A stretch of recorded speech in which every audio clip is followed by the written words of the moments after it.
কিন্তু মমতা ব্যানার্জি এত ভয় পেয়েছে আমাদের ছাত্র যুবদেরকে যে ডেপুটেশন দেওয়ার আগেই তাদের মেট্রো স্টেশন থেকে প্রশাসনকে কাজে লাগিয়ে তাদেরকে ডিটেন করেছে। আমাদের প্রায় 14-15 জন যোদ্ধাকে তারা ডিটেন করেছে, এখন তাদের রিলিজ পাচ্ছে। আমি এসেছি, গণতান্ত্রিক রাষ্ট্রে আমি প্রতিবাদ করতে পারবো না, আমার যেটা অভিযোগ আমি সেটা জানাতে পারবো না, আমি ডেপুটেশন দিতে পারবো না। ডেপুটেশন দেওয়ার আগেই পুলিশ প্রশাসনকে কাজে লাগিয়ে মমতা ব্যানার্জি সরকার কেন আটকাবে? এর কিন্তু জবাব আগামী দিনে দিতে হবে। যে যারা অপরাধী তাদেরকে চিহ্নিত করে বার করার 6 দিন এই সামনে রবিবার পর্যন্ত টাইম নিয়েছে, তো টাইম নিতে হতো না মুখ্যমন্ত্রীকে।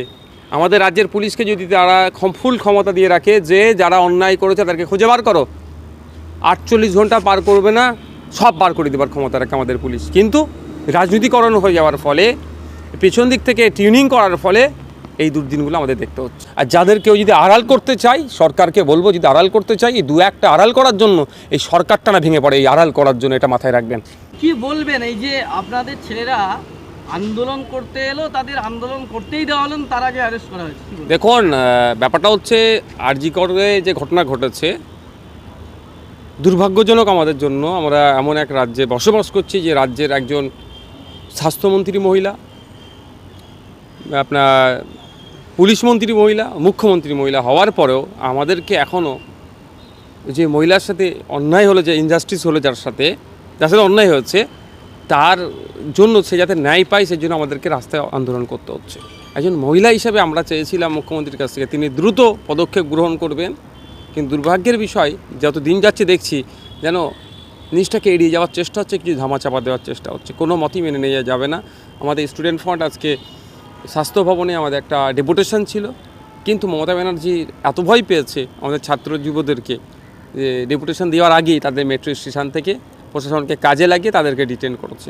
আমাদের প্রায় 14-15 জন যোদ্ধাকে তারা ডিটেন করেছে, এখন তাদের রিলিজ পাচ্ছে। আমি এসেছি, যদি রিলিজ না দিত আমাদের পরে আমরা অবশ্যই আপনারা জানিয়েছিলাম যে তখন আমাদেরকে বড়োদেরকে নাপতে হতো, গার্জেনদেরকে নাপতাম আমরা, কিন্তু প্রশাসন বুঝতে পেরেছে যে আঁচটা কোথায় পৌঁছাবে, সেজন্য রিলিজ করেছে। কিন্তু দুর্ভাগ্যের বিষয় যেটা বড় কথা, যে গণতান্ত্রিক রাষ্ট্রে আমি প্রতিবাদ করতে পারবো না, আমার যেটা অভিযোগ আমি সেটা জানাতে পারবো না, আমি ডেপুটেশন দিতে পারবো না। ডেপুটেশন দেওয়ার আগেই পুলিশ প্রশাসনকে কাজে লাগিয়ে মমতা ব্যানার্জি সরকার কেন আটকাবে? এর কিন্তু জবাব আগামী দিনে দিতে হবে। যেভাবে কন্ট্রোল করা হচ্ছে, এই কন্ট্রোল কিন্তু ভালো সিন মানে আপকামিং যেতে আসছে, কিন্তু ভালো একটা হচ্ছে না। ভাইজান, এই যে পুলিশ অপরাধীদের ধরার ব্যাপারে ততটা সক্রিয় না যতটা আন্দোলনকারীদের ধরার যে ব্যাপারে। এই ঘটনা ঘটে যাওয়ার পর থেকে পুলিশকে যেভাবে তৎপরতার সাথে ব্যবহার করছে রাজ্য সরকার, এই প্রশ্নটা উঠে যাচ্ছে। রাজ্য সরকার পুলিশকে যেভাবে কাজে লাগাচ্ছে আন্দোলনকারীদেরকে দমানোর জন্য, সেইভাবে যদি রাজ্য সরকার পুলিশের হাতে ক্ষমতা দিয়ে রাখে যে যারা অপরাধী তাদেরকে চিহ্নিত করে বার করার 6 দিন এই সামনে রবিবার পর্যন্ত টাইম নিয়েছে, তো টাইম নিতে হতো না মুখ্যমন্ত্রীকে। আমাদের রাজ্যের পুলিশকে যদি তারা ফুল ক্ষমতা দিয়ে রাখে যে যারা অন্যায় করেছে তাদেরকে খুঁজে বার করো, 48 ঘন্টা পার করবে না, সব বার করে দেবার ক্ষমতা রাখে আমাদের পুলিশ। কিন্তু রাজনীতিকরণ হয়ে যাওয়ার ফলে, পেছন দিক থেকে টিউনিং করার ফলে এই দুর্দিনগুলো আমাদের দেখতে হচ্ছে।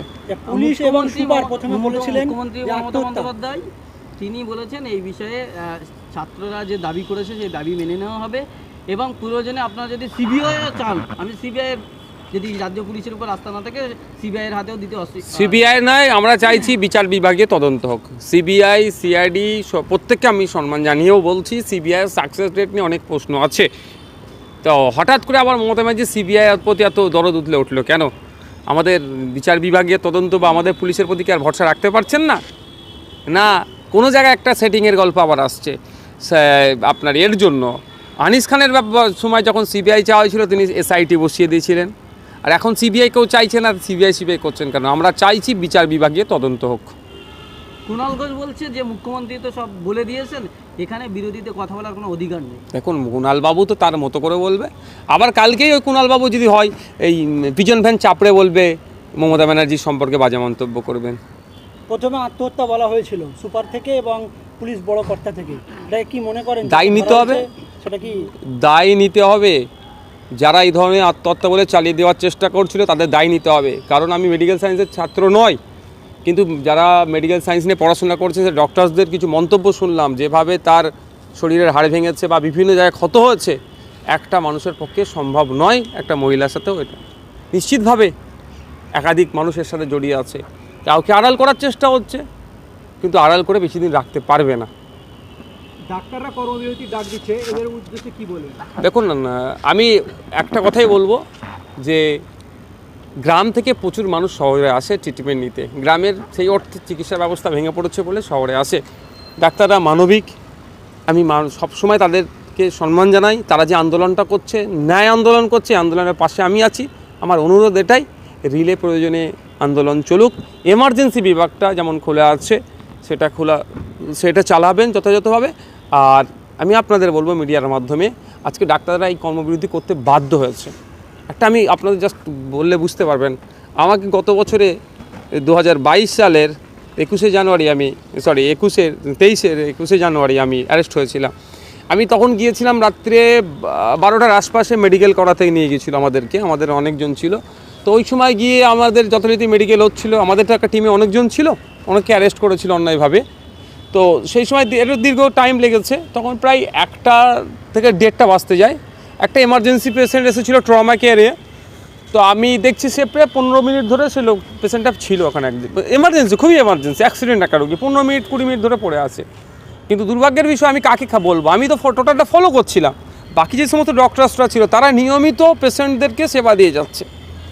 তো আমি যেভাবে ফলো করছিলাম, ওর মধ্যে কোনো এক ডাক্তার আমাকে লক্ষ্য করেছিল। সে এসে আমাকে বললো, সাহেব এখন কটা বাজে? আমি তখন দেখলাম প্রায় 2টো বাজতে যাচ্ছে। বলছে এখন আমাদের ডিনার করা হয়নি।